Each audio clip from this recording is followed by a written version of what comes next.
dogs have gone AWOL. This week's video is all about bull snakes, so enjoy.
Welcome back to the channel, another snake video.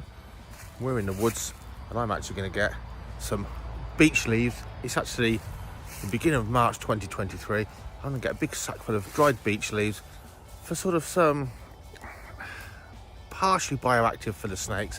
Nice leaf litter for some of the snakes we've got there. And I think it'll give them something to sniff around in, poke around in, a bit of enrichment even.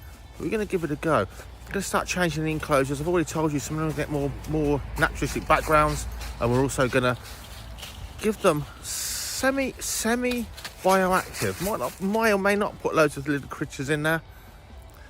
We'll see. I'll report back. But this week's video is all about bull snakes. Okay guys, welcome to this video. Here we have Gloria, named a girl's name, but he's actually a male. He came to me when a reptile business actually stopped trading due to the C word that made all our lives very, very hard a few years ago. Good boy. This guy here, he's now 13/14 years old. He's a big bull snake. This is the size you're looking at. They can grow touching 8 feet. Arguably one of the, probably one of the top 3 biggest snakes in North America. Indigo snakes grow longer. Some of those rattlers grow heavier, but you get the general idea.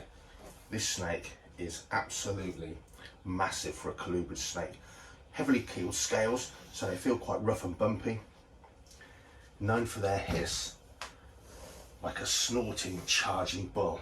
Probably one of the loudest hisses of all snakes, and it makes them quite a formidable thing to tackle if it's trying to defend itself.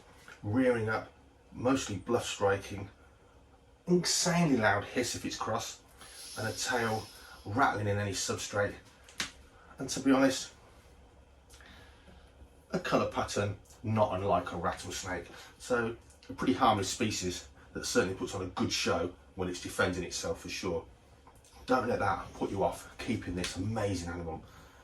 A wonderful, wonderful pet snake. Fantastic personalities, and the males for sure are a very active and diurnal snake that you'll see a lot of once they've grown out of their baby stage, where of course, like most baby snakes, everything frightens them and they spend a lot of time not being seen. But certainly a powerful snake, really strong constriction there, easy to feed. Feed them rat pups from the off, pinky mice rat pups from the off, onto fuzzy mice. They're the Dale cockerels, mice and rats as a staple. Small multiple feeds rather than one massive great thing. So he'll have a medium rat, or he might have 5 Dale cockerels on another feed. Easy to feed, easy to keep. They don't need a large water bowl, they're not going to go swimming, and because they're so active, they've got a high metabolism. They need that regular food intake, not 1 mouse a week. As they get bigger, it's just not sufficient. They produce the worst poo. Sloppy, smelly, runny colubrid poo, like many colubrid snakes. If people tell you false water cobras are smelly to keep with their smelly poo, or someone tells you dry mark on the indigo snakes, the off-putting thing is their smelly poo. They don't know what they're talking about. I'm sorry to all those that love this snake. Its only downside is the volume, the regularity, and without doubt, the top trump smell of any colubrid snake I've ever kept. These guys, even when they're hatchlings, are stinkers. Substrate is key to you enjoying keeping these snakes. Spot cleaning, and the substrate choice enables easy spot cleaning. Not once a week when you clean snakes out. When it's done a poo, clean it out. It's not something, I'm not being funny guys, when you do a poo, it stinks. It does. And I don't want to go in that loo after you. But if you flush the chain, yeah, I'll probably go in there a few minutes later and it won't be quite as bad. If you leave that thing in there, that toilet's not a pleasant place to be. It's no different to these, is it? The poo stinks. Clean it up, get rid of it. But they do win the award for the smelliest poo. Here we go, the smelliest poo. Don't let the hissing of these put you off. He's just talking to you. He's telling me now, Dave, I'm going to crush your wrist. No, he's telling me now, what are you messing with me for? This isn't aggression. That's a low level hiss, and it can get loud if he was properly scared. I'll put some stuff on the screen, just a little baby bull snakes hissing.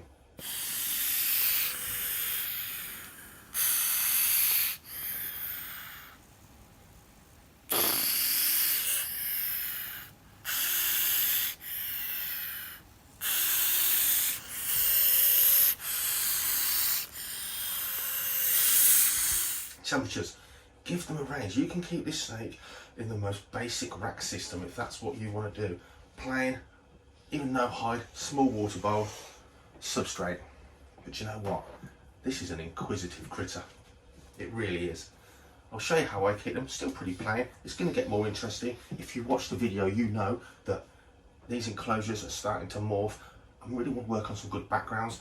But as I've said at the start of this video, we've been piling in leaf litter into some of the snake enclosures. I've never really been loving that. So simple things to make their lives just a little bit more interesting. Snakes are not highly intelligent animals compared to highly intelligent animals. But they do still like using their senses, touching, tasting, smelling, exploring their enclosure. They don't need a great amount of climbing. They don't need anything to climb if you wish. Mine don't really have anything to climb. They probably will. When they're big active males, as I'll tell you later, they'll use every bit of space. They'll use your whole house if they had it and the temperature was right, honestly. Temperature range, 30-degree hotspot, 28 is about the right temperature. I like to have a 30-degree hotspot, 28 in that localised area, centigrade, Celsius, not Fahrenheit. And I like to have an area they can get to that's 22 to 24 Celsius. Google convert if you're doing it in the old-fashioned way or the American way, Fahrenheit. This guy here, as big as he is, the female, nothing like the bulk of this animal, but again, you'll see her in a second. Really easy to keep. Do not feed one small item a week. I've discussed this. Give them small items in a multiple feeding. What else can I tell you? Lighting. They don't need lighting. People have been keeping these and breeding these in racks to a ripe old age with no lighting at all. On display, of course you want some lighting. Incandescent lighting just for your heat lamp, if that's what you want to use it. Bit of fluorescent lighting. It doesn't have to be full spectrum. It doesn't have to be full spectrum, but a good spectrum lighting will make all of your animals that come out in the day, the diurnal ones especially, much more interesting to look at and a much better exhibit for you. Planting, if you want to go down the route of full bioactive for these, when they're small, yes, you could. You'll still need to spot clean, really. I think they're too much. Once they get big, planting, they're going to destroy it all. They're going to destroy it all. Stop it. Small, yeah, you get away with it.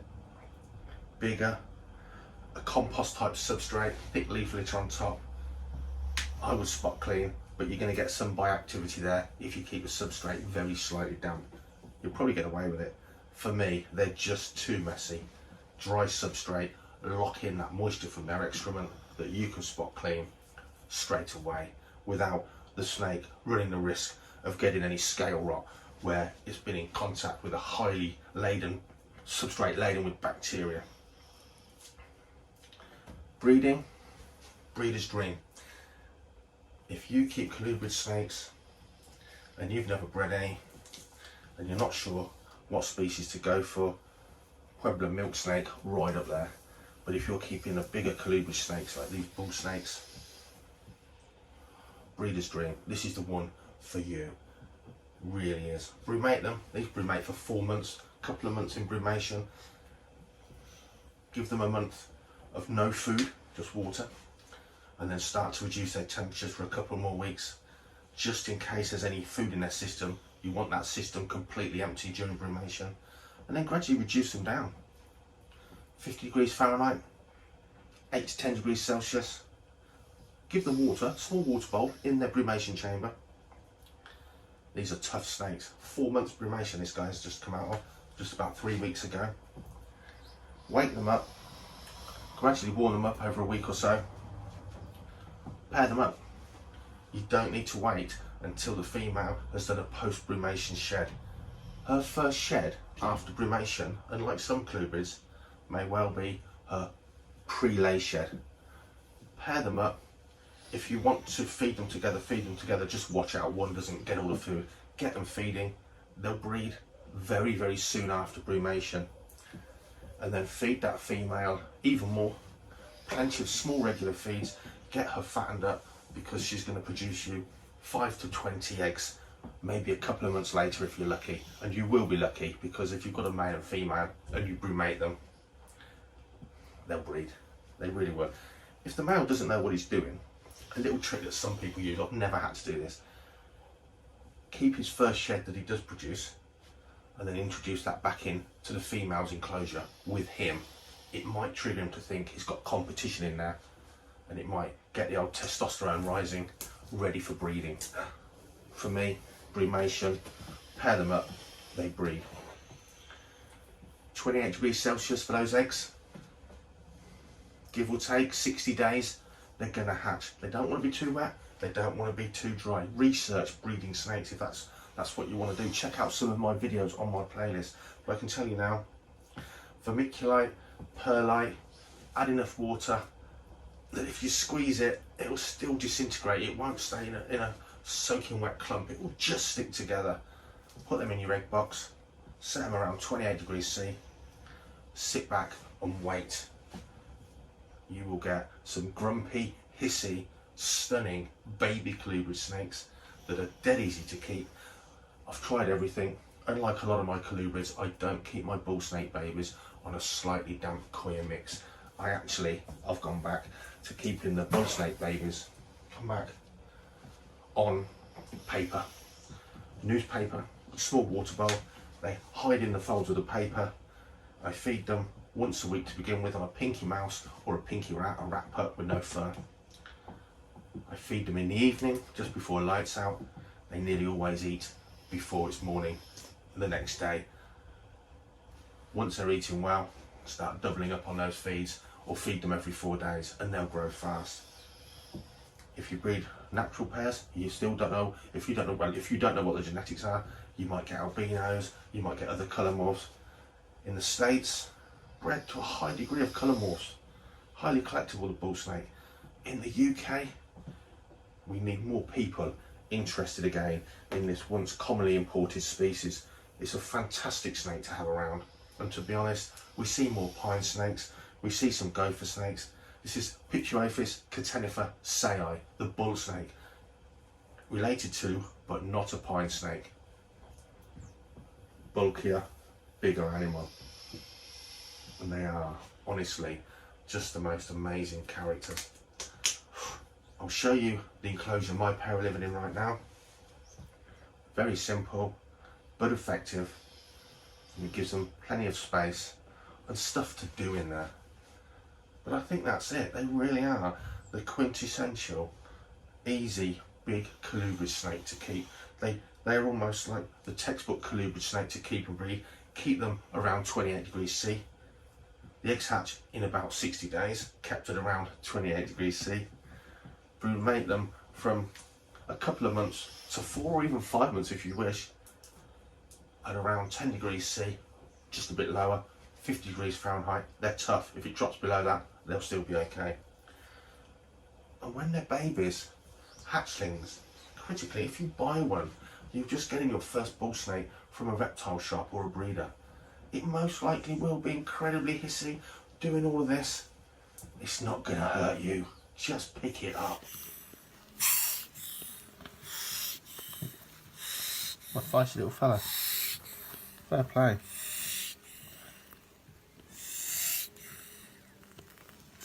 Already practicing his bull snake hiss. Look at that. Don't pander to that behaviour. Reach in, pick it up, gently handle it. Yes, it might huff and puff. I get so many people that talk to me, or I see comments on social media about their false water cobblers. Oh, it's aggressive, it hoods up, it thrashes its tail. Just pick it up.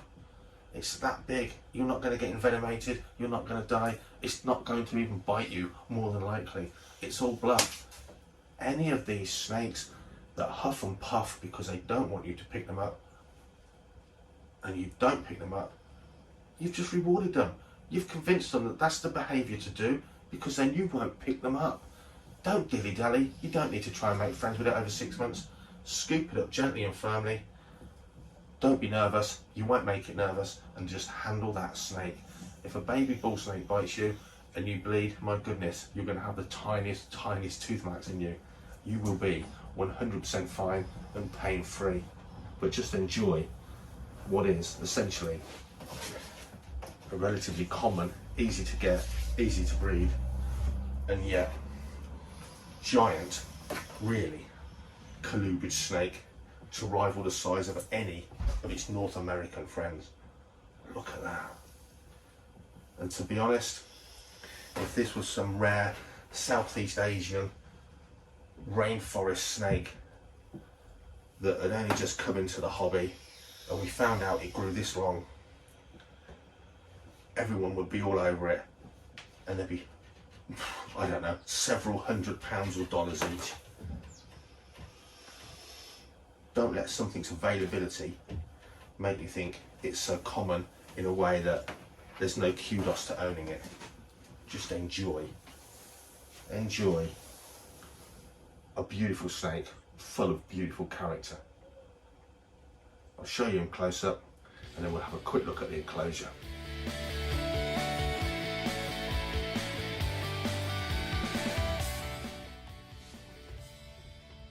So enclosure size, 4x2x2 minimum for a single animal, but the males, as mentioned, once they're big, not only are they big, this guy's well over 7 feet long, they're also highly active through spring and early summer, constantly in breeding mode, looking for a female.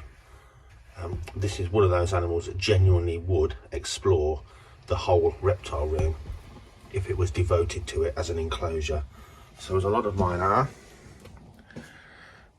we've got 3x2x2s, you could do 4x2x2s, bolted together, and just simply cut a window, and that gives you more space for the animal. Of course, there are no shelves in here, which I use a lot to increase floor space for many of my animals, but what we have got is an environment here with some UV light. Do they need it? No. Open to debate. It's in there, it looks nice. We've got some leaf litter, newly acquired, as mentioned, something to get under and snuffle around in. We've got a reasonable hideaway up here. This is about 24 Celsius at this end. And you can see how inquisitive these animals are. He's only come out because we've opened the bibs and put our hands in there, hoping to find a female, possibly a male to spar with. And at this end, we've got a damp, not a wet, slightly damp coir in there, in a hide box.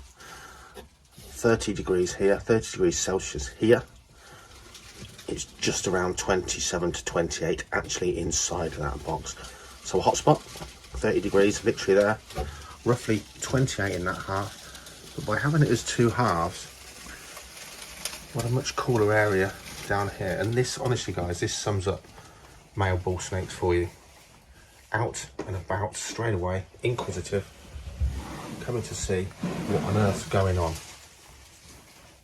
Females, as mentioned, different animals. I find them much more secretive, a little bit more nervous, because they don't have this appeal to get out roving through spring and early summer to constantly hunt for a female. And again, if I was another male, he'd be having words with me for sure. Look at him checking me out. What can he smell? Maybe another snake. Definitely, as I do, cohabitable in pairs. I would remove the female to somewhere with a decent lay box where it's not going to get rummaged around by the male when it comes to laying her eggs.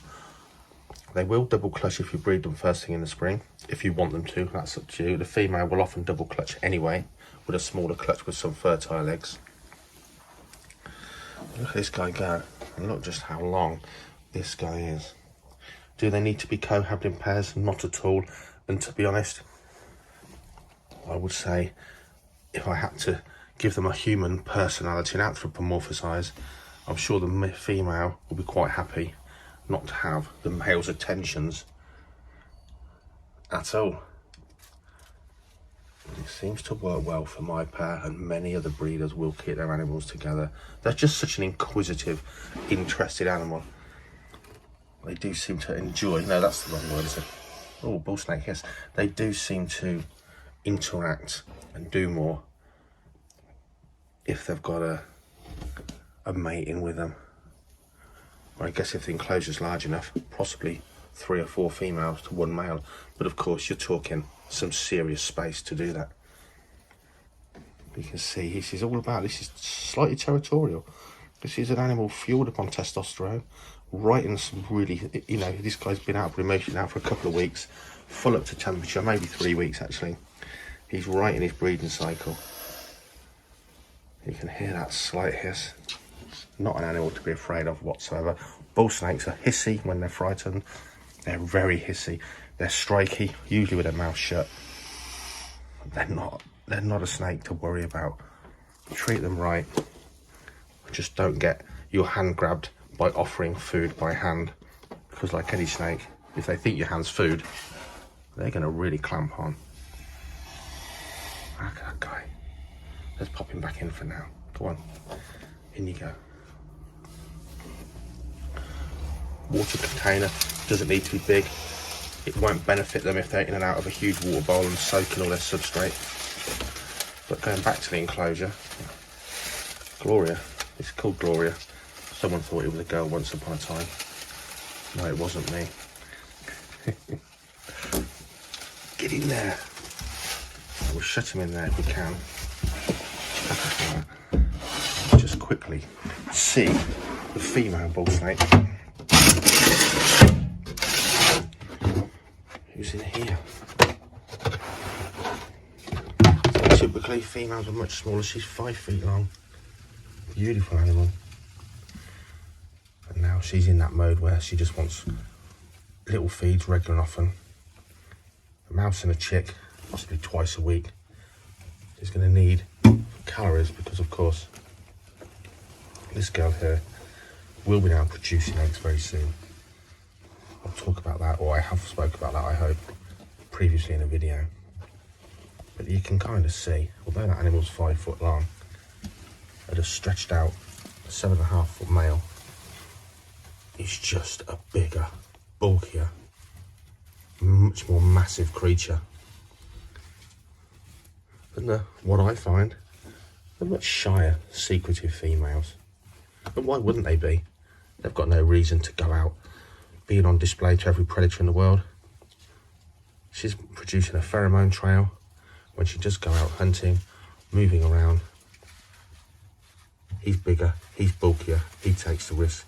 He's the guy that's unafraid because he's on the search for mates, not spending his day keeping away from predators like I guess the females would naturally do in the wild.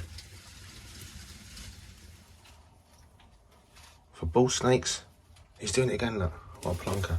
This is actually where he's been coiled up with his female, more than likely pheromone related. Giving little love bites to what he thinks is a female, testing it out. It could well be that he just thinks the other half of him is another male and he's just telling it to clear off. Substrate, coir husk when they're big enough that they can pass it through their cloaca. Don't use chip substrates for animals that wouldn't be able to pass it out if they accidentally ingested it. Use a finer coir peak type substrate, for instance. dry. I like my substrates to have a little bit of dampness for a lot of my snakes, just a little bit.